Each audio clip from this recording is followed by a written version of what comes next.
তোমার প্রেম সত্যই পরিশুদ্ধ, আর কৃষ্ণ একদম সকুশল আছে রাধা। এখন তো ও সমস্ত মথুরার কাছে ভগবান হয়ে গেছে। ও কংসকে বধ করেছে, আর ওর মহানুভবতার সীমা তো দেখো রাধা। ও রাজমুকুট আর রাজসিংহাসন দুটোই ত্যাগ করেছে, আর নিজের মাতামহ রাজা উগ্রসেনকে সিংহাসনে বসিয়েছেন। এরকম কেন? রাধা, ঋষি গর্গ কৃষ্ণ আর বলরামকে সন্দীপনী আশ্রম নিয়ে যাচ্ছে।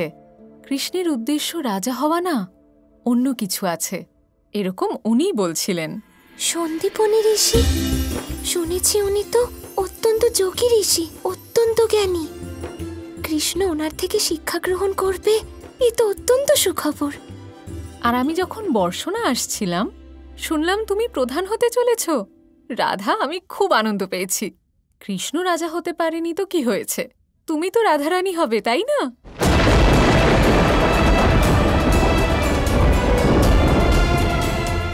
কি হলো? কিছু না, এসো তোমায় দরজা অবধি এগিয়ে দিই, না হলে তোমার দেরি হয়ে যাবে, তাই না? চলো।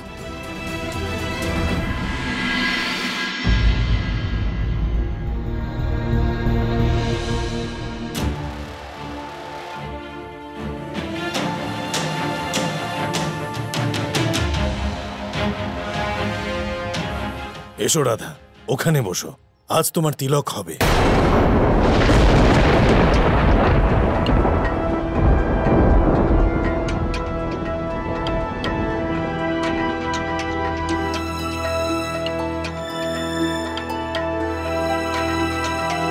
কৃষ্ণ রাজা হতে পারেনি তো কি হয়েছে, তুমি তো রাধারানী হবে, তাই না?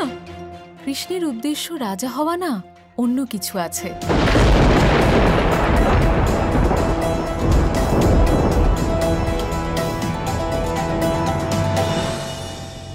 আমি বর্ষণার রানী হব না।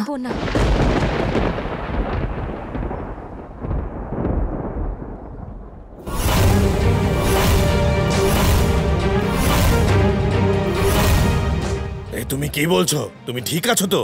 রাধা, তুমি কেন রানী হতে চাও না? তুমি এর যোগ্য, আর এ তো তোমার অধিকারও। কৃষ্ণও তো মথুরার রাজসিংহাসনের যোগ্য ছিল, ও তো কংসকে বধও করেছে, তাই এই অধিকারও ছিল ওর। কিন্তু ও রাজা হয়নি। যদি ও রাজপদ অস্বীকার করতে পারে, তাহলে আমি রানী কিভাবে হতে পারি?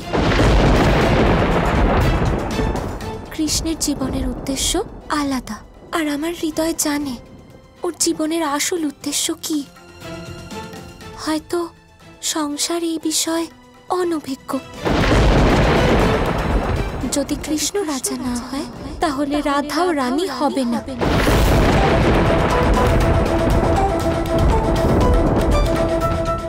এটা তুমি উচিত করছো না। তুমি প্রতিদ্বন্দ্বিতা জিতেছো, কর্ম করেছো, তাই কর্মের ফল তোমাকে স্বীকার করতেই হবে। তোমায় প্রধান হতেই হবে। কখন থেকে কৃষ্ণের গুণগান করে যাচ্ছে, আর আপনি? ও হতে চাই না প্রধান, ছেড়ে দিন না। না জটিলা, রাধা ভাবুক হয়ে আছে। ও বুদ্ধিতে না, হৃদয় দিয়ে সিদ্ধান্ত নিচ্ছে, তাই নিজের দায়িত্ব থেকে বিমুখ হচ্ছে। কিন্তু ওকে ওর দায়িত্ব গ্রহণ করতেই হবে। তাই আমি এবং সমগ্র বর্ষণাবাসী রাধাকে পূর্ণিমা পর্যন্ত ভাবার সময় দিলাম। আর যদি রাধা পূর্ণিমার পরেও রাজি না হয়, তখন? আমরা বর্ষণাকে তো প্রধানহীন রাখতে পারি না। আর রাধা, যদি তুমি এই দায়িত্ব থেকে বিমুখ হও, তাহলে ভবিষ্যতে তুমি কখনো বর্ষণার কোনো দায়িত্ব বা কোনো পথ পাবে না। এতে তুমি রাজি?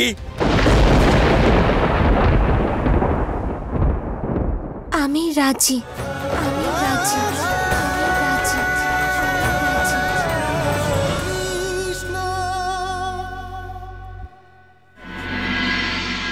আপনি সঠিক সময়ে এসেছেন। কৃষ্ণ বলরামের যজ্ঞ পবিত্র সংস্কারের অনুষ্ঠান এখনই আরম্ভ হবে। সমস্ত আয়োজন বন্ধ করুন মহারাজ। কৃষ্ণ আর বলরামের যজ্ঞোপবীত অনুষ্ঠান মহর্ষি সন্দীপনী দ্বারা তাঁর আশ্রমেই সম্পন্ন হবে। আপনি কৃষ্ণ বলরাম দুজনকেই গুরুগৃহে গিয়ে শিক্ষা লাভের আশীর্বাদ দিয়ে তাদের বিদায় জানান। অর্থাৎ আমার কৃষ্ণ এখনই চলে যাবে?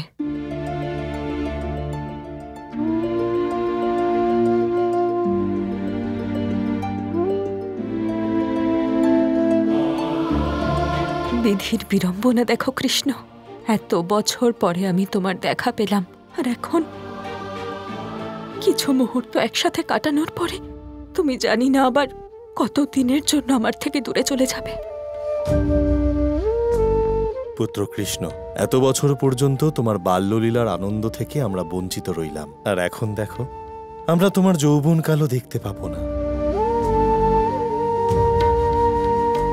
কিন্তু এই জীবন তো এরকমই হয়। যাদের সঙ্গ আমরা চাই তাদের থেকেই আমাদের দূরে থাকতে হয়।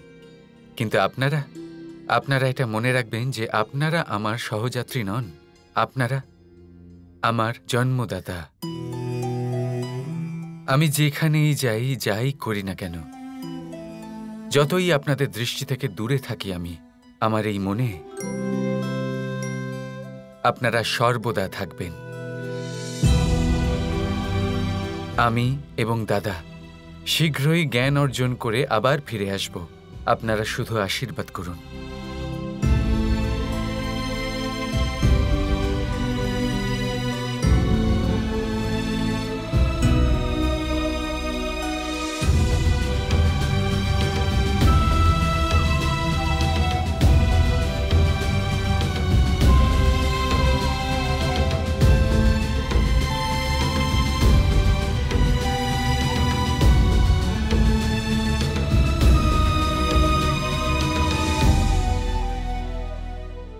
প্রণাম গুরুমা।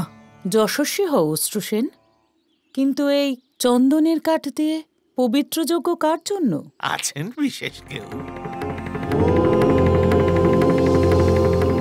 আজ সন্দীপনী আশ্রম ধন্য হতে চলেছে। আজ এই আশ্রমে এক দিব্য আত্মা শিষ্য হয়ে আসতে চলেছেন।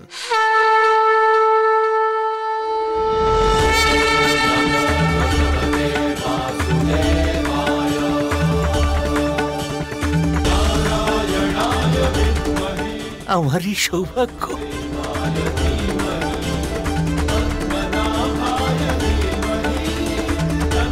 হে নারায়ণ, প্রণাম শেষনাগ।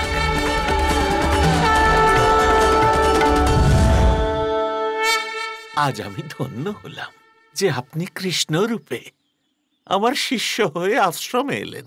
ধন্য গুরু নয়, শিষ্য হন আচার্য, কারণ সে তার জীবনের লক্ষ্য এবং পথপ্রদর্শক এই দুই পেয়ে যান। সৌভাগ্যশালী আমি যে আমার জীবন আপনার মতো জ্ঞানীর জ্ঞান দ্বারা প্রকাশিত হবে।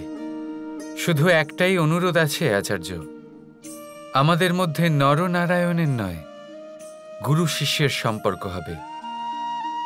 এটাই হলো ধর্ম। আপনার আদেশ শিরোধার্য না।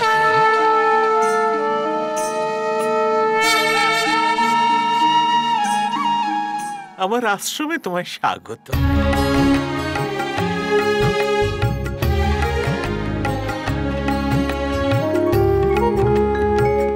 কৃষ্ণ, এরা সবাই আমার শিষ্য, আর ইনি আমার অর্ধাঙ্গিনী, তোমাদের গুরুমা। প্রণাম গুরুমা।